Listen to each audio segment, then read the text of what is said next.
लोकतंत्र का सबसे बड़ा त्योहार चुनाव, जिसमें हम कोई सामान नहीं चुनते हैं, जिसमें हम ऐसा जनप्रतिनिधि चुनते हैं जो हमारे ऊपर रह के हमारी समस्याओं को हल करेगा, जो हमारा प्रतिनिधित्व करता है और हमारे लिए जीवन आसान बनाता है, हमारे रोजमर्रा का जीवन आसान बनाता है।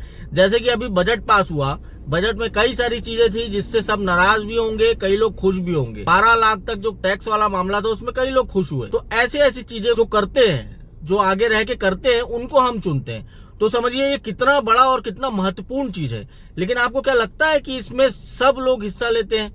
भारत के सब लोग इसमें भाग लेते हैं? नहीं लेते। लोगों का अगर छोटा मोटा काम भी हो, जैसे बच्चे को स्कूल छोड़ने जाना है या कुछ भी होना है, या बाहर गांव रहते हैं या कोई शादी फंक्शन है या कुछ भी है, उसके लिए वो वोटिंग को छोड़ दे, जो कि सब काम छोड़ के वोटिंग करना चाहिए। 5 साल में एक बार आता है, मान लीजिए 3 बार आता है, विधानसभा, लोकसभा और नगर निगम 3 बार भी आता है, तो इंसान अपना काम छोड़ के वहाँ वोटिंग कर सकता है। लेकिन लोग इसको ज्यादा महत्वपूर्ण नहीं लेते, जो कि लेना चाहिए। मैं आपको एक ऐसा व्यवस्था बताता हूँ सिस्टम का, जिससे 100% वोटिंग हो सकता है।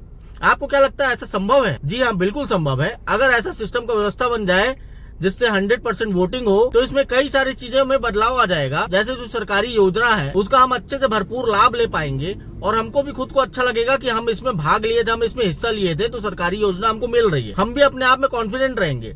और सबसे बड़ी बात कि इसमें एकदम पारदर्शिता होगा। अगर 100% वोटिंग होगा तो एक ऐसा इंसान चुन के आएगा जिसको सही में जनता ने चुना है, जिसको पूरी तरह से जनता ने चुना है। अगर पार्ट में जैसे वोटिंग होता है 50%, 70% लगभग ऐसा, इस टाइप का 80% जो भी वोटिंग होता है, इसमें क्या होता है, कई लोग इन्फ्लुएंस्ड होते हैं, कई लोग ऐसे होते हैं जो पॉलिटिकली माइंडेड होते हैं, और कई लोग ऐसे होते हैं जो जागरूक होते हैं, उन लोग ये सब वोट करते हैं। अगर 100% जो एकदम न्यूट्रल लोग हैं, अगर वो न्यूट्रल लोग भी अगर वोट करें, तो ये सब गिनती मिला के एक ऐसा जनप्रतिनिधि चुन के आएगा जो हमारे लिए काम करेगा, हमारे लिए एक सटीक आदमी होगा। आज हम इसी मुद्दे में बात करेंगे। नमस्कार, मैं हूं राहुल राव और आप देख रहे हैं राहुल राव ऑफिशियल। इलेक्शन, चुनाव, वोटिंग जब आता है तो लोग सबकी अलग अलग धारणाएं होती है। कुछ लोग सोचते हैं कि अभी पैसा कमाने का मौका, पैसा कमा लो। कुछ लोग सोचते हैं कि अभी पब्लिसिटी कर लो। कुछ लोग नेता बन जाते हैं, छोटे छोटे तबके में भी लोग नेता बन जाते हैं। कुछ अपनी दुश्मनियां निकालते हैं, किसी की दुश्मनी नहीं होती है तो वो दुश्मनी कर लेते हैं। इन तरह के चीजों से लोग इलेक्शन को बिताते हैं, जो कि ऐसा नहीं करना है। जो भी है, सबका अपना अपना पॉइंट ऑफ व्यू है। मेरा पॉइंट ऑफ व्यू ये है कि अगर लोकतंत्र के इतने बड़े पर्व में आपको हिस्सा लेने का मौका मिल रहा है, आपको इतनी बड़ी जिम्मेदारी मिली है कि आप एक ऐसे आदमी को चुनिए जो ऊपर जाके, जो बड़े स्टेटस में बैठ के, जो बड़े पद में बैठ के आपको प्रतिनिधित्व करेगा, आपके तरफ से बात रखेगा, आपके लिए योजनाएं लाएगा और आपको कोई अच्छी अच्छी चीजें प्रोवाइड कराएगा योजनाओं के तौर पे, तो आपको इसमें बिल्कुल हिस्सा लेना चाहिए। लेकिन कई लोग अपनी छोटी मोटी चीजों के कारण ये सब चीज नहीं करते हैं।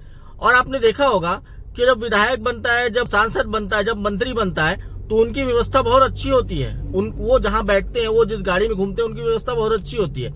लेकिन जब वोटिंग जहां पे होता है, वहां पे वोटिंग में देखिएगा, एक टूटे फूटे खंजर से टेबल में वोटिंग कराई जाती है, ऊपर से स्कूल भी जर्जर होता है। तो ये कहां से आपको सही लगता है कि जिस इंसान के चुनाव के लिए ये हो रहा है, वो इंसान भाग्य विधाता के तौर पर बनेगा, लेकिन उसका चुनाव जहां हो रहा है वो एकदम सड़े गले स्थिति में हो रहा है, और जो उसको कर रहे हैं उनके पास भी कोई व्यवस्था प्रोवाइड नहीं। तो मेरा इसमें ये सोचना है कि सबसे पहला तो ये कि चुनाव जब जिस जगह में कराया जाए, उस जगह में अच्छी फैसिलिटीज होना चाहिए। और जो बेचारे बैठे रहते हैं दिन भर से, भले वो अपनी नौकरी कर रहे हैं, लेकिन उनको वहां पे अच्छी चीजें प्रोवाइड कराना छोटा मोटा काम नहीं कर रहे हैं। लोकतंत्र में बदलाव लाने का एक काम है, उनका बहुत बड़ा हाथ होता है। सबसे पहली चीज तो ये। अब बिना बकवास किए मैं साफ बताता हूँ कि ये आइडिया क्या है, ये कैसा सिस्टम मैनेज होना चाहिए जिससे 100% वोटिंग हो सकता है। देखिए, पहले वोटर आईडी से वोटिंग होता था, अब सबके पास आधार कार्ड है। आधार कार्ड अभी जो कि इतना साइंटिफिक सब हम तरक्की कर चुके हैं, आपको पता है कि हम एटीएम कार्ड भी ऐसे चिप में अगर लेके जाते हैं तो एटीएम कार्ड वो स्कैन कर लेता है। आधार कार्ड में एक, मेरे हिसाब से ऐसा एक चिप लगा होना चाहिए जिसमें इंसान का सब डाटा होना चाहिए। जैसे अगर मैं हूं, मेरे आधार कार्ड में एक चिप होना चाहिए जिसको अगर स्कैन करे तो उसमें निकल जाए मेरा नाम राहुल राव, फादर्स का नाम ये, मदर का नाम ये, और मैं ये काम करता हूं और मेरी इतनी आय है। ये अपडेट होना चाहिए हर साल और वो उस चिप में फीड होना चाहिए पहले से। तो ऐसा आधार कार्ड सबका अपडेट होना चाहिए। और जो भी व्यक्ति वहां वोट डालने जाए, वोट डालने के समय उसका आधार कार्ड स्कैन करो और उसका निकल जाए ब्यौरा कि ये आदमी ये है, और उसके बाद उसमें अपडेट हो जाए कि इस चुनाव में, इस सत्र में इसने वोट डाला है। फिर उसके बाद एक बायोमेट्रिक सिस्टम हो, जहां पे वो बायोमेट्रिक के सामने खड़े हो जाए और वहाँ बायोमेट्रिक में उसका पूरा डिटेल आ जाए, जिससे समझ में आ जाए कि ये व्यक्ति वही है जिसका आधार कार्ड ये लेके आया है, कोई इसमें झोल झाल नहीं है। फिर उसके बाद वहां पे वोटिंग हो जाए, और वोटिंग के सामने जो गेट लगा होता है वहां पे ब्लैक फिल्म होना चाहिए। उसके अंदर जब घुसे आदमी, उसके बाद वो क्लिक करके घुसे और अंदर जाके वो चिप स्कैन करके फिर उसके बाद वोट डाले।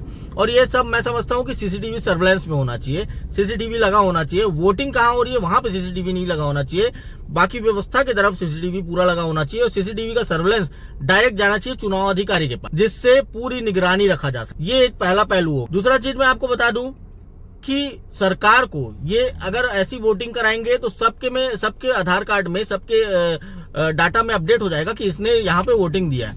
दूसरा मैं आपको बता दूं, सरकार को ऐसी एक घोषणा करनी चाहिए कि जिस व्यक्ति ने वोट दिया है उसी व्यक्ति को सरकारी लाभ मिले। तब देखिए लोग जाएंगे वहां पे वोट करेंगे, उनके पास अपडेट हो गया। अगर वो कोई सरकारी लाभ लेने जाए तो वहां पे भी स्कैन करके, जैसे आजकल राशन लेने जाते हैं ओटीपी वाला सिस्टम हो गया, ओटीपी डालो और फोन में आएगा, वो सब इतना हाईटेक हो गया तो ये भी हो जाएगा जो सब मैं बोल रहा हूँ। बहुत बड़ी बात नहीं, हम आज कहीं भी बैठ के फटाफट पेमेंट कर देते हैं। तो वहां पे जाए और वहां पे स्कैन करे, आधार कार्ड को स्कैन करने से उसका आ जाए, वो सब एक कॉलम रहे, वहां पे वोटिंग का कॉलम रहे। इसने अगर वोट डाला है, हाँ आपने वोट डाला है तो उसको सरकारी योजना का लाभ मिलना चाहिए। और जिसने वोट नहीं डाला है कि ये वोट नहीं डाल पाया तो उसको वहां पे सरकारी योजना से वंचित कर देना चाहिए सरासर 100%। और दूसरा चीज कि अगर कोई किसी कारण, जैसे हॉस्पिटल में है या कोई ऐसा सीरियस है या एकदम कोई मेजर उसको कारण है, तो वहां पे उसका मेंशन होना चाहिए कि इस कारण से ये नहीं आ पाया। इतना अपडेट होना चाहिए और कर सकते हैं। आज प्राइवेट एम्प्लॉयज, प्राइवेट कंपनी में इससे ज्यादा अपडेट है, इससे ज्यादा फास्ट है लोग। तो सरकार में ऐसा क्यों नहीं होता है? ऐसा होना चाहिए। तो वो कारण अगर लिखा हो तो कारण अगर एक वैलिड कारण है तो उसके बाद भी उसको सरकारी योजना मिल सकती है। नहीं तो ऐसा भी कर सकते हैं कि जो व्यक्ति नहीं आ पा रहा वो ईमेल के थ्रू सरकार,